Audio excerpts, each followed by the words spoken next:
Welcome to Chennai city garden. So இன்றைக்கி பார்த்தீங்கன்னா நம்ம எப்சம் சால்ட்டை பற்றி தாங்க பார்க்க போகிறோம். ரீசெண்டாக கூட நான் வீடியோ போட்டிருந்தேன், டொமேட்டோஸில் ஏற்படக்கூடிய ப்ராப்ளம்ஸ்க்கு வந்து எப்சம் சால்ட்டை யூஸ் பண்ணலாம் அப்படின்னு சொல்லிட்டு. அதில் வந்து நம்ம சப்ஸ்கிரைபர் ஃப்ரெண்ட்ஸ் கூட போட்டிருந்தாங்க, இது வந்து ஆர்கானிக் கிடையாது அப்படின்னு சொல்லியிருந்தாங்க, இது வந்து ஒரு கெமிக்கல் அப்படின்லாம் சொல்லியிருந்தாங்க. ஸோ அதை பற்றி இன்றைக்கி வந்து உங்களுக்கு விரிவாக இதில் வந்து நான் விளக்கம் கொடுக்கலான்னு நினைக்கிறேன். இந்த மாதிரி வந்து முதல்ல அவங்களுக்கு வந்து தேங்க்ஸ் சொல்லிக்கிறேன். பிகாஸ் இந்த மாதிரி விஷயங்கள் நம்ம வந்து பார்த்திங்கன்னா கமெண்ட்ஸில் மென்ஷன் பண்ணும்போது தான், இந்த மாதிரி டிஸ்கஷன் நம்ம பண்ணும்போது தான் பார்த்திங்கன்னா பல விஷயங்கள் நமக்கு தெரிய வருங்க. அந்த விதத்தில் பார்த்திங்கன்னா அவங்களுக்கு முதல்ல நன்றி சொல்லிக்கிறேன். அடுத்து நம்ம இந்த விஷயத்துக்குள்ளே போகலாம். எப்சம் சால்ட் பார்த்திங்கன்னா ஜென்ரலாக அது என்ன, அது உள்ள கண்டென்ட் பார்த்திங்கன்னா மெக்னீஷியம் சல்ஃபேட், அதுதான் வந்து அதோட கண்டென்ட். ஸோ இந்த எப்சம் சால்ட் வந்து பார்த்திங்கன்னா அதுக்கு எப்சம் சால்ட் அப்படின்னு பேர் வந்துச்சுன்னு பார்த்திங்கன்னா, அது வந்து இங்கிலாண்டில் இருக்கக்கூடிய எப்சம் அப்படின்ற ஒரு சிட்டியில் முதல்ல கண்டுபிடிக்கப்பட்டது.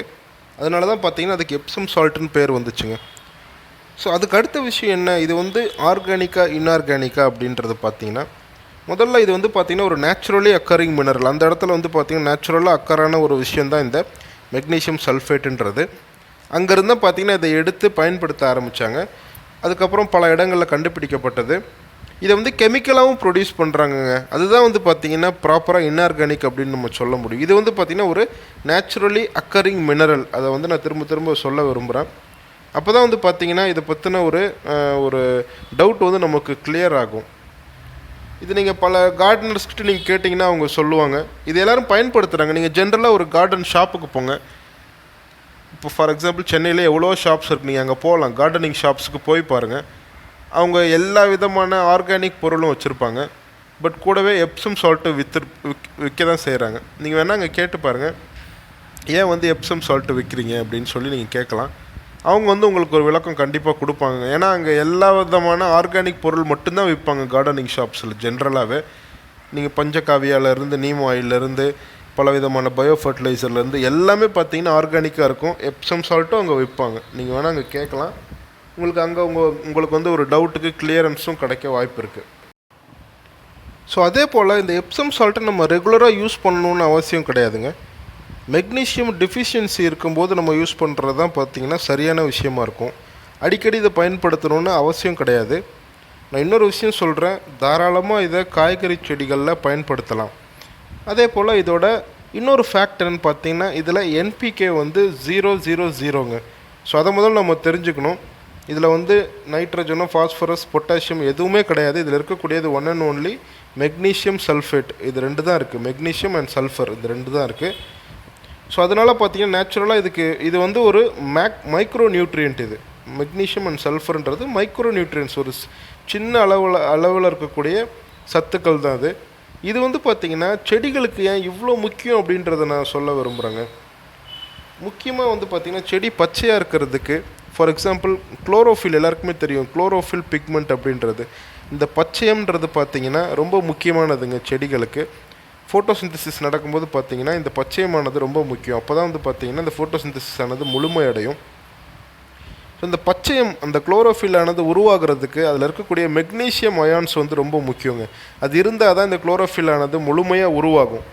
அந்த டெஃபிஷியன்சி இருக்கும்போதும் நம்ம பயன்படுத்தக்கூடிய உரங்கள்லே பார்த்திங்கன்னா மெக்னீஷியம் ஆனது இருக்குங்க, தேவையான அளவு இருக்கும். மெக்னீஷியம் அண்ட் சல்ஃபர் வந்து பார்த்திங்கன்னா நம்ம பயன்படுத்தக்கூடிய உரங்கள், நம்ம நார்மல் காம்போஸ்ட்டாக இருக்கட்டும் இல்லை மண்புழு உரமாக இருக்கட்டும், இந்த மைக்ரோ நியூட்ரியன்ஸ் ஆனது கண்டிப்பாக இருக்கும். அப்படி இல்லாத பட்சத்தில் தான் பார்த்திங்கன்னா செடிகளானது மஞ்சள் நிறத்தில் வருதுங்க. செடிகளில் yellowing of leaves, curling of leaves, leaf curls, இதெல்லாம் வரதுக்கு முக்கியமான ஒரு காரணம் பார்த்திங்கன்னா இந்த மைக்ரோ நியூட்ரியன் டிஃபிஷியன்சி தாங்க. முக்கியமாக இந்த மெக்னீஷியம் சல்ஃபர், இந்த ரெண்டு டெஃபிஷியன்சி தான் பார்த்திங்கன்னா முக்கியமான காரணம். ஸோ இந்த மெக்னீஷியம் டெஃபிஷியன்சி போக்குறதுக்கு தான் பார்த்திங்கன்னா நம்ம இந்த எப்சம் சால்ட்டை சேர்க்குறோங்க, வேறு ஒன்றும் கிடையாது. மெக்னீஷியம் ஆனது வந்து பார்த்திங்கன்னா இந்த குளோரோஃபில் பிக்மெண்ட்டுக்கு ஒரு முக்கியமான ஒரு பங்கு வகிக்குதுங்க. அதில் இருக்கக்கூடிய மெக்னீஷியம் அயான்ஸ், இந்த குளோரோஃபில்லே இருக்கக்கூடியது தான் இந்த மெக்னீஷியம் அயான் ஆனது. ஸோ இந்த மெக்னீஷியம் அயான் ஆனது இல்லை அப்படின்ற போது பார்த்திங்கன்னா கண்டிப்பாக செடிகள் வந்து மஞ்சள் கலர் ஆகும்.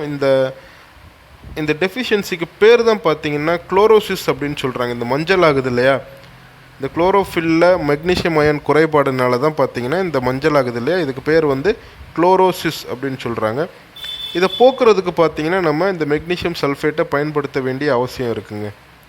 அதே போல் இந்த மெக்னீசியம் சல்ஃபேட் வேறு எதுக்கெல்லாம் பயன்படுது அப்படின்னு பார்த்தீங்கன்னா, மண்ணில் இருக்கக்கூடிய சத்துக்களே வந்து பார்த்திங்கன்னா பலவிதமான சத்துக்கள் இருக்குது. இந்த என்பிகேவே பார்த்திங்கன்னா அதையே இந்த செடிகளுக்கு எடுத்து கொடுக்கக்கூடிய அளவுக்கு இந்த மெக்னீசியம் சல்ஃபேட் எப்சம் சால்ட்டானது ஹெல்ப் பண்ணுதுங்க. ஸோ அடுத்து இந்த எப்சம் சால்ட்டை எப்படி வாங்குறது? ஜென்ரலாக பார்த்தீங்கன்னா பல பேர் வந்து பார்த்தீங்கன்னா ஒயிட் கலர் பேக்கெட்ஸில் அதில் வந்து பார்த்தீங்கன்னா எதுவுமே மென்ஷன் பண்ணலைங்க. ஜஸ்ட் ஒரு சால்ட் மாதிரி இருக்குது.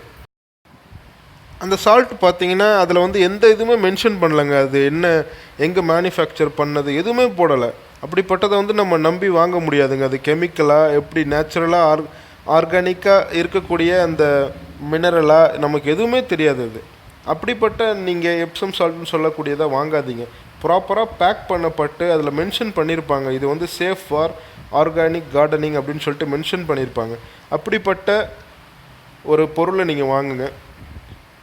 நான் அதோட லிங்க் கூட டிஸ்கிரிப்ஷனில் தரேன், நீங்கள் வாங்கலாம். ஸோ என்னை கேட்டிங்கன்னா இது ஆர்கானிக்காக இல்லை இன்ஆர்கானிக்காக அப்படின்னு கேட்டிங்கன்னா நம்ம சொல்ல முடியாது, இதுதான் சொல்ல முடியாதுங்க. ஸோ அந்த விதத்தில் பார்த்தீங்கன்னா இதை பயன்படுத்தலாமான்னு பார்த்தீங்கன்னா தாராளமாக பயன்படுத்தலாம். கண்டிப்பாக சாயிலுக்கோ எப்போயுமே பார்த்தீங்கன்னா ஒரு கெமிக்கல் ஃபர்டிலைசர், ஃபார் எக்ஸாம்பிள் ஒரு கெமிக்கல் ஃபர்டிலைசரை பயன்படுத்தும் போது என்ன ப்ராப்ளம் முதல்ல வரும் அப்படின்னு பார்த்தீங்கன்னா மண்ணானது முழுமையாக பாதிக்கப்படுங்க. ஸோ அந்த விதத்தில் பார்த்தீங்கன்னா இந்த மெக்னீசியம் சல்ஃபேட்டான எப்சம் சால்ட்டை பயன்படுத்தும் போது எந்த விதமான ப்ராப்ளமும் நம்ம சாயிலுக்கோ பாட்டிங் மிக்ஸுக்கோ ஏற்படாது. கண்டிப்பாக அதை நான் சொல்ல முடியும். அதே போல் இதை பல செடிகளுக்கும் பயன்படுத்த முடியுங்க. முக்கியமாக Solanaceae family, for example tomatoes, pepper, chilli peppers, மிளகாய் செடி, தக்காளி செடி, கத்திரிக்காய் செடி. ஸோ இந்த ஃபேமிலியில் இருக்கக்கூடிய எல்லா செடிகளுக்கும் நீங்கள் பயன்படுத்தலாங்க. கண்டிப்பாக இது வந்து பார்த்திங்கன்னா செடிகள் நல்லா வளர்கிறதுக்கு ஹெல்ப் பண்ணும். இது இன்னொரு நல்ல விஷயம் என்னென்னா இது வந்து வாட்டர் சால்யூபிள், ஈஸியாக கரைஞ்சிடும் தண்ணியில். நீங்கள் ஸ்ப்ரே பண்ணலாம், செடி மேலே வந்து பார்த்திங்கன்னா நல்லா ஸ்ப்ரே பண்ணலாம், எந்த விதமான ப்ராப்ளமும் இருக்காது. திரும்ப நான் சொல்கிறேன், தாராளமாக பயன்படுத்தலாம். ஆனால் அளவுக்கு மீறி பயன்படுத்தாதீங்க. அதே போல் டிரான்ஸ்பிளான்ட் ஷாக்குன்னு சொல்லக்கூடிய ஒரு செடியை வந்து இன்னொரு பேக்கில் டிரான்ஸ்பிளான்ட் பண்ணி வைக்கிறோம் அப்படின்னா அந்த டைமில் நீங்கள் வாட்டரில் மிக்ஸ் பண்ணி நீங்கள் ஊற்றலாம். வேர் பகுதியில் செடியானது நல்லா ஸ்ட்ராங்காக நிற்கும். எந்த விதமான செடிகளுக்கும் ஜெர்மினேஷன் ப்ராசஸை ஃபாஸ்டன் பண்ணுறதுக்கும் இந்த எப்சம் சால்ட்டானது ஹெல்ப் பண்ணுங்க. ஸோ அதுக்கடுத்து பார்த்தீங்கன்னா சில விதமான best, for example snails and slugs and snails, இந்த நத்தை, இந்த சின்ன இந்த இதெல்லாம் இருக்குது இல்லைங்களா, அதுக்கும் வந்து பார்த்திங்கன்னா இதை நீங்கள் அது மேலே போடலாம், டைரெக்டாக போடலாம். கண்டிப்பாக அது வந்து பார்த்திங்கன்னா சீக்கிரம் இதாகிருங்க. இந்த மாதிரி பிரச்சனைகளுக்கும் இது ஹெல்ப் பண்ணும். சில விதமான பூச்சிகளில் இருந்தும் இந்த எப்சம் சால்ட்டானது நமக்கு ஹெல்ப் பண்ணுங்க. ஸோ இவ்வளோ ஹெல்ப் பண்ணக்கூடிய எப்சம் சால்ட்டை நம்ம பயன்படுத்தலாம், தாராளமாக பயன்படுத்தலாம். திரும்பவும் சொல்கிறேன், இதை வந்து ஆர்கானிக் இல்லை இன்ஆர்கானிக் அப்படின்னு கண்டிப்பாக சொல்ல முடியாது. ஆனால் இதை வந்து ஆர்கானிக் கார்டனிங்கில் தாராளமாக இதை பயன்படுத்தலாம். ஒரு கெமிக்கல் ஃபர்டிலைசர் பண்ணக்கூடியதை இந்த எப்சம் சால்ட்டானது பண்ணாது. நம்பி நீங்கள் பயன்படுத்தலாம். நான் லிங்க் டிஸ்கிரிப்ஷனில் தரேன், வாங்காதவங்க வாங்கி யூஸ் பண்ணி பாருங்கள். உங்களுக்கு அதோட ரிசல்ட்ஸ் தெரிஞ்சப்பறம் நீங்கள் கமெண்ட்ஸில் மென்ஷன் பண்ணுங்கள். ஸோ இந்த வீடியோ பிடிச்சிருந்துச்சுன்னா லைக் பண்ணுங்கள், ஷேர் பண்ணுங்கள், முக்கியமாக சப்ஸ்கிரைப் பண்ணுங்கள். தேங்க்யூ.